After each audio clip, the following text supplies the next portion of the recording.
জেঁকে বসেছে শীত, হিমবাতাসে কাবু জনজীবন, ব্যাহত হচ্ছে স্বাভাবিক কার্যক্রম। খেটে খাওয়া মানুষ সহ ছিন্নমূল দরিদ্র ও অসহায় মানুষগুলো রয়েছে সবচেয়ে বিপাকে। কাজ পাচ্ছেন না শ্রমিকরা। শীতের খবর জানাতে সিলেট কিন ব্রিজে রয়েছেন সহকর্মী অপু বণিক, ঠাকুরগাঁও জেলা শহরে আছেন সহকর্মী জিয়াউর রহমান বকুল এবং মেহেরপুর শ্রমবাজারে আছেন সহকর্মী বেনিয়ামিন। প্রথমেই যাচ্ছি অপুর কাছে। অপু,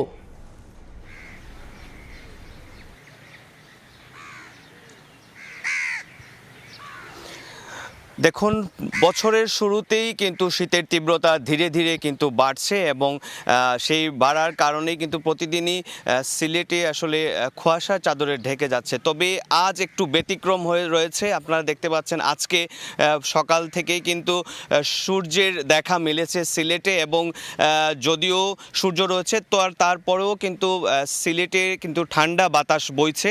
আবহাওয়া অধিদপ্তরের তথ্য মতে আজকে সকাল থেকে সিলেটের যে তাপমাত্রা রয়েছে সেটি হচ্ছে 14.8 ডিগ্রি সেলসিয়াস এবং গতকালকে সর্বনিম্ন যে তাপমাত্রা ছিল সিলেটে 12.7 ডিগ্রি সেলসিয়াসে এবং যদি গত দুদিনের আমি যদি একটু কথা বলি তাহলে 12 থেকে 13 ডিগ্রি সেলসিয়াসে কিন্তু সিলেটের তাপমাত্রা উঠানামা করেছে এবং সর্বোচ্চ যে তাপমাত্রাটি ছিল সেটি 27 ডিগ্রি সেলসিয়াস। তো যার কারণে সিলেটে যত বেলা বাড়ে ততই কিন্তু আসলে ঠান্ডা বাতাসের তীব্রতাটা একটু বাড়তে থাকে এবং রাতের দিকে কিন্তু তাপমাত্রা স্বাভাবিকভাবেই কমে যায়, যার কারণে শীতে বিপর্যস্ত হচ্ছে আসলে জনজীবন। এবং আমরা অনেকের সাথেই কথা বলেছি যারা নিম্ন আয়ের মানুষ রয়েছেন, তাদের সাথে আমরা কথা বলার চেষ্টা করেছি। তারা যেটি বলেছেন যে শীতের তীব্রতা বেলা বাড়ার সাথে সাথে যেহেতু শীতের তীব্রতাও বাড়ছে সেই কারণে কিন্তু আসলে তাদের স্বাভাবিকভাবেই তাদের যারা নিম্ন আয় আছেন তারা কিন্তু শীতের জন্য কষ্ট করছেন। এবং আরেকটি বিষয় যেটি বলেছেন যে তেমন কোনো ধরনের আসলে তারা শীতের যে পোশাক আশাক আছে বিভিন্ন সংস্থাগুলো আছে সেই ধরনের কোনো সহযোগিতাও কিন্তু তারা পাননি, এমনটি আমাদেরকে জানিয়েছেন। যারা সকালের ভোর থেকে শুরু করে যারা দিনমজুর রয়েছেন এবং যারা বিক্রেতা চা বিক্রেতারা রয়েছেন তাদের সাথে আমরা কথা বলেছি, তারা যেমনটি বলছে যে সকালের দিকে আসলে দোকান খুলে বসাটাই কিন্তু কষ্ট হয়ে উঠছে। যদিও আজকে একটু রোদ উঠেছে, আমরা কথা বলেছিলাম, তারা বলছে যে আজকে অন্যান্য দিনের তুলনায় আজকে শীতের আবহাওয়াটা একটু ভালো আছে এবং যেহেতু দেখছেন যে আজকে রোদ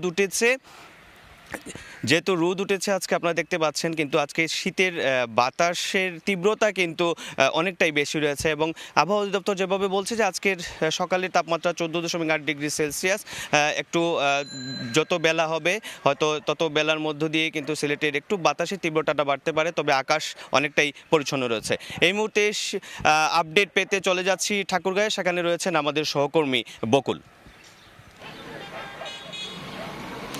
উত্তরের এই জেলায় গত কয়েকদিন ধরে 10 থেকে 12 ডিগ্রি সেলসিয়াস তাপমাত্রায় ওঠানামা করছে। আমরা যদি বলি যে ঠাকুরগাঁয়ের যে পরিস্থিতি সেই পরিস্থিতি কিন্তু কনকনে শীত অনুভূত হচ্ছে, তবে মাঝে মাঝে আমরা লক্ষ্য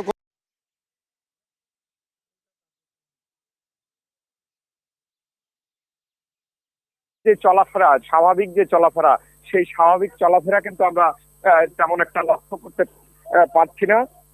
এবং পাশাপাশি আমরা এটিও লক্ষ্য করেছি যারা নিম্ন আয়ের মানুষ রয়েছে, যারা ছিন্নমূল মানুষ রয়েছে, তাদের কিন্তু কষ্টটা অনেক বেশি বেড়েছে। কারণ তারা বিভিন্ন যে সরকারি দপ্তরগুলো রয়েছে সেই দপ্তরের প্ল্যাটফর্মে শুয়ে বসে দিন পার করে। তাদের যে উষ্ণতার একটি বিষয় রয়েছে সেই উষ্ণতায় কিন্তু তারা অনেকটাই না পেয়ে তা কিন্তু কষ্ট পাচ্ছে। তো বরাবরের মতো এবারেও আমরা লক্ষ্য করেছি যে উত্তরের জেলা ঠাকুরগাঁয়ের শীতের পরিস্থিতি কিছুটা মাঝে মাঝে কিন্তু ভয়াবহ পরিস্থিতি বিরাজ করছে। আজ কিছুটা কম যে বাতাস, সেই বাতাস কিন্তু আমরা অনুভব করছি এবং সে কারণে কনকনে যে শীতের অনুভূতি, সেই শীতের অনুভূতির কারণে মানুষের যে স্বাভাবিক জীবনযাপন তা কিন্তু অনেকটাই কষ্ট পাচ্ছে, আমরা সেটি কিন্তু লক্ষ্য করছি। তো এই ঠাকুরগাঁয়ের শীতের পরিস্থিতি নিয়ে সবশেষ আমরা চলে যাচ্ছি মেহেরপুর জেলায়, সেখানে আছে আমাদের সহকর্মী ইয়ামিন, তার কাছে।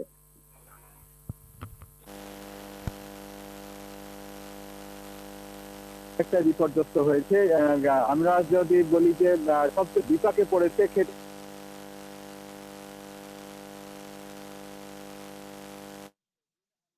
প্রতিদিনকার যে রোজগার আয় সেটি কিন্তু তাদের ভাটা পড়েছে। আমরা দলে কয়েকদিন দেখতে পেয়েছি যে বিভিন্ন রিক্সা, ভ্যান কিংবা অটো যারা চালায় তাদের কিন্তু আয়ে ভাটা পড়েছে বলে তারা জানাচ্ছে। আমি এখন যেখানে দাঁড়িয়ে আছি এটি মেহেরপুর শহরের হোটেল বাজার নামক স্থান। এখানে জেলার বিভিন্ন স্থান থেকে যারা শ্রমিক শ্রেণীর মানুষ আছেন তারা এসে এখানে ভোর থেকে ভিড় জমায়। ভোর থেকে ভিড় জমিয়ে তারা কিন্তু এসে তাদের কাজের সন্ধান করে এখানে। যারা গৃহস্থলীর কাজ বা কৃষিকাজ কিংবা ঠিকাদার শ্রেণীর মানুষ আছেন তারা এখান থেকে শ্রমিক শ্রেণীদেরকে ভাড়া করে তাদের কাজে নিয়ে যায়। ভোর থেকে যারা এখানে কাজের জন্য আসে তারা কিন্তু কাজ এখান থেকে নিয়ে যায় কিংবা পায়। আমরা গত কয়েকদিন দেখছি যে এখান থেকে অনেকেই কিন্তু কাজ না পেয়ে ঘরে ফিরে যাচ্ছে। সাধারণত সকাল 7টা থেকে 7:30 পর্যন্ত এখানে তারা অবস্থান করে, কারণ যারা কাজ পাওয়ার মতন তারা কিন্তু এখানে থেকে কাজ পেয়ে যায় 7:30টার মধ্যে। অনেকেই কিন্তু ইতিমধ্যে কাজ না পেয়ে ফিরে গিয়েছেন এবং অনেকে এখানে কিছুটা আশার প্রদীপ জ্বালিয়ে এখানে দাঁড়িয়ে আছেন যদি তারা তাদের কাজটি পায়। আর কিছুক্ষণের মধ্যে যদি না পায় তাহলে কিন্তু তারা শূন্য হাতে বাড়ি ফিরবেন। এরকম কিন্তু গেল কয়েকদিন তাপমাত্রা নিম্নমুখী হওয়ার কারণে এখানে তারা অনেকটা বিপাকে পড়েছেন। কাজ না পেয়ে অনেকেই আমরা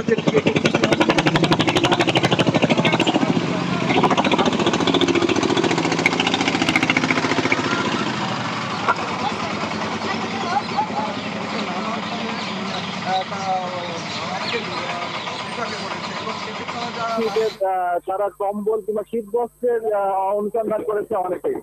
তো এখনো কিন্তু বড় পর্যায়ে আসলে সরকারি, রাজনৈতিক কিংবা সামাজিক সংগঠনের পক্ষ থেকে বড় পর্যায়ে কম্বল কিংবা শীত বস্ত্র বিতরণের তার ভিতরে আমরা এখনো চোখে পড়েনি। তো আমরা যেটি দেখেছি যে সাধারণ মানুষ কিন্তু তার থেকে বিত্তবানরা তাদের পাশে এসে দাঁড়ায়। এই ছিল মেহেরপুরের শীতের সর্বশেষ খবর। ধন্যবাদ। শীতের খবর জানতে সরাসরি যুক্ত ছিলাম ঠাকুরগাঁও, সিলেট ও মেহেরপুরে।